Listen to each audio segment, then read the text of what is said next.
The long-simmering conflict between Israel and Hamas erupted once again on October 7, 2023, plunging the region into a new cycle of violence. The early morning hours of a Jewish holiday were shattered by a surprise attack, unleashing chaos and fear across Israel. Hamas militants in a carefully planned operation infiltrated Israeli territory, targeting civilians and soldiers alike. The audacity and scale of the attack shocked Israel and sent shockwaves throughout the world. The initial assault involved a barrage of rockets fired from Gaza, overwhelming Israel's Iron Dome defense system. Simultaneously, Hamas fighters crossed the border fence and launched attacks on Israeli towns and military bases.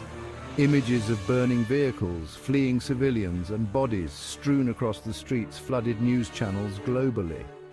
The world watched in horror as the conflict escalated rapidly, both sides vowing to fight on. The suddenness and ferocity of the attack left Israel reeling, struggling to comprehend the magnitude of the security breach. This was not merely a barrage of rockets, it was a multi-pronged assault designed to inflict maximum damage and sow terror. Questions arose about intelligence failures and the seeming inability of Israel to anticipate and prevent such a brazen attack. As sirens blared across Israeli cities and towns, a sense of vulnerability gripped the nation. The conflict, long confined to Gaza's borders, had now reached deep into the Israeli heartland. The images of chaos and carnage served as a stark reminder of the human cost of this intractable conflict.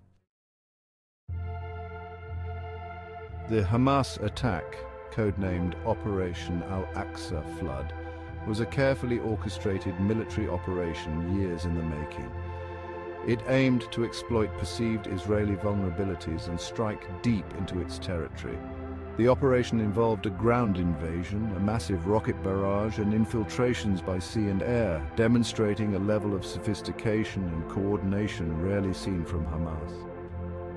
Hamas fighters, armed with anti-tank missiles and small arms, engaged in street battles with Israeli forces and targeted civilian communities near the Gaza border. The group released videos of captured Israeli soldiers and civilians, adding to the sense of shock and anger within Israel. While the element of surprise gave Hamas an initial advantage, their forces soon faced the full might of the Israeli military. The death toll on both sides mounted rapidly, with civilian casualties, as always, forming a significant and tragic part of the equation. Hamas's strategy, while militarily audacious, carried significant risks. It invited massive Israeli retaliation and risked alienating international support. The group's justification for the attack, framed as a response to Israeli policies in Jerusalem and the West Bank, resonated with some Palestinians, but the targeting of civilians drew widespread condemnation. The attack presented a significant challenge to Israel's deterrence capabilities, forcing a reassessment of its security protocols and its approach to Hamas. It also exposed the deep divisions and simmering tensions that continue to plague the region, pushing the prospects for peace further into the distance. Israel responded to the Hamas attack with overwhelming force, launching a massive aerial bombardment of Gaza. Prime Minister Benjamin Netanyahu vowed to turn Gaza into a place of ruin, and the Israeli military, unleashing its full arsenal, pounded the densely populated strip with airstrikes. Residential buildings, hospitals, and infrastructure were reduced to rubble, trapping families under the debris and leaving thousands homeless. The relentless bombing campaign turned Gaza into a living hell, with nowhere for its inhabitants to escape the rain of fire. Israel's stated aim was to degrade Hamas's military capabilities, but the cost to civilian life and infrastructure was catastrophic. International calls for a ceasefire went unheeded, as Israel pursued its campaign with unrelenting fury, determined to punish Hamas and deter future attacks. The asymmetry of power between Israel and Hamas was on full display, with the former's advanced weaponry inflicting devastating damage on the impoverished and besieged Gaza Strip. The scale of destruction raised serious questions about the proportionality of Israel's response and its adherence to international humanitarian law. The ferocity of Israel's retaliation drew criticism from some quarters, with accusations of collective punishment and war crimes being leveled against the Israeli government. The international community, while condemning Hamas's attack, struggled to reconcile Israel's right to defend itself with the mounting civilian death toll in Gaza. Section 4, Gaza in crisis, a humanitarian catastrophe unfolds.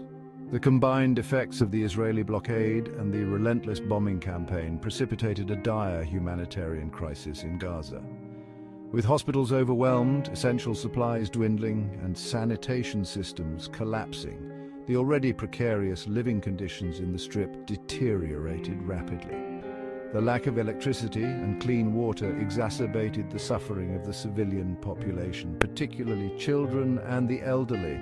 Hospitals, struggling to cope with the influx of casualties, faced shortages of essential medicines and medical supplies. The international community struggled to deliver aid, hampered by the ongoing conflict and Israel's tight control over access to Gaza. The trauma inflicted on the civilian population, particularly children, is immeasurable. The constant fear of bombardment, the loss of loved ones, and the destruction of their homes have left lasting psychological scars.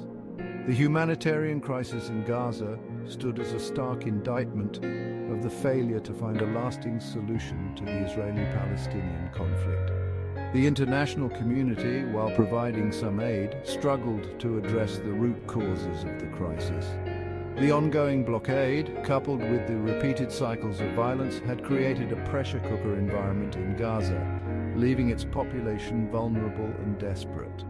The humanitarian catastrophe unfolding in Gaza served as a stark reminder of the human cost of the conflict and the urgent need for a just and lasting peace.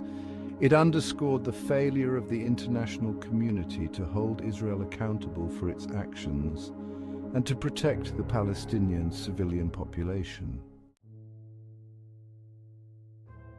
Section 5, The World Reacts, a chorus of condemnation and calls for restraint.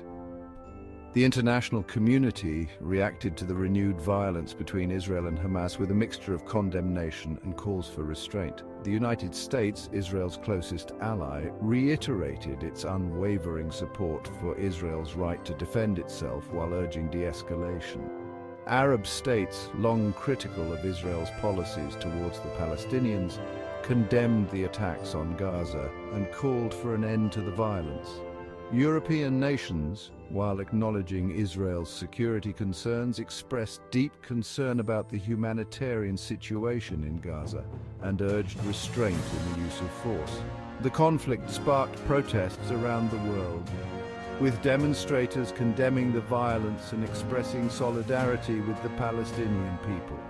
Social media platforms became battlegrounds of competing narratives, with both sides using the internet to disseminate information and garner support. The United Nations called for an immediate ceasefire and urged both sides to exercise restraint. The UN Security Council, however, remained divided, with the United States blocking any resolution critical of Israel. The international community's response highlighted the complexities of the Israeli-Palestinian conflict and the difficulty of finding a peaceful resolution. The conflict exposed the limitations of international diplomacy and the double standards often applied to Israel's actions. The global outcry, however, also demonstrated the growing international awareness of the Palestinian plight and the increasing unease with Israel's continued occupation and its treatment of the Palestinians. It signaled a potential shift in global public opinion, with more people questioning the status quo and demanding justice for the Palestinians. Section 6.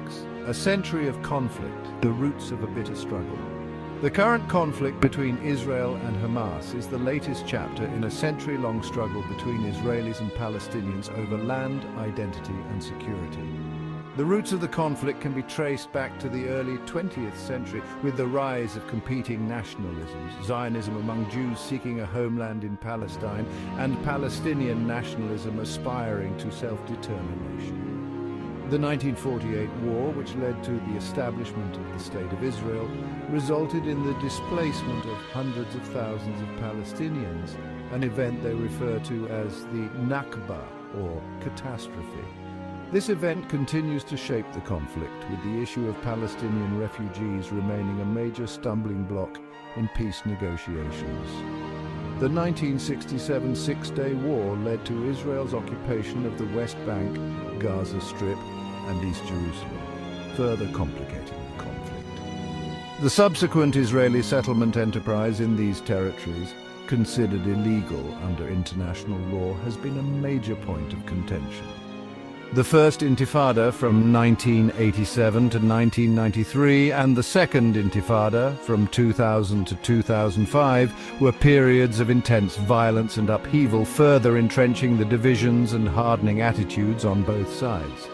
The failure of the Oslo Accords, a series of agreements signed in the 1990s aimed at achieving a two-state solution, added to the disillusionment and distrust.